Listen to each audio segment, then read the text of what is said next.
తండ్రి కుమార పరిశుద్ధాత్మకు మహిమ కలుగునుగాక. ఈనాటి జీవవాక్యం. ప్రభువు నీ పాపములనెల్లా మన్నించును, నీ వ్యాధులనెల్లా కుదుర్చును.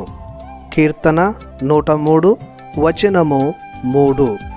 ప్రభుని బిడ్డలారా, సహోదరి సహోదరులారా, తండ్రి యగు దేవుడు తన ప్రేమతో, ప్రభువగు క్రీస్తు తన కృపతో మిమ్ము దీవించునుగాక. లోకంలో జనులు అనేక రకాల జబ్బులతో, రోగాలు, రొచ్చులతో బాధపడుతున్నారు. కొందరికి తమ పాపాల మూలంగా మాన్పలేని వ్యాధులతో బాధ, మరికొందరికి శారీరక రుగ్మతల ద్వారా వస్తున్న వ్యాధులు.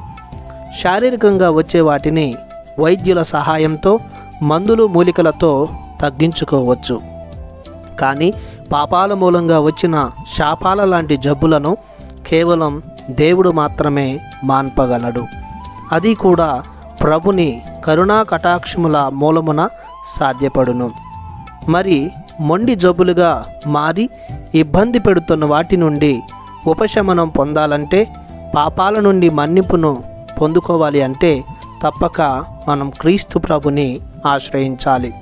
అప్పుడు వారు సంపూర్ణ ఆరోగ్యవంతులు అవుతారు.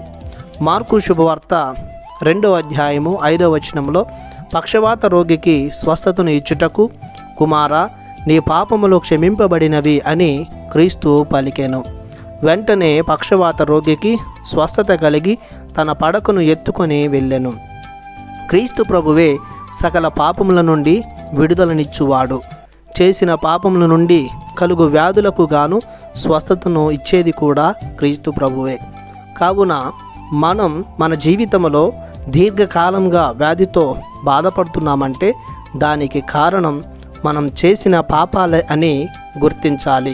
మన రక్షకుడైన క్రీస్తు ప్రభువు నుండి పాప మన్నింపును కోరుకోవాలి. సంపూర్ణ ఆయురారోగ్యాలను అనుభవించాలి. ప్రార్థించుదము.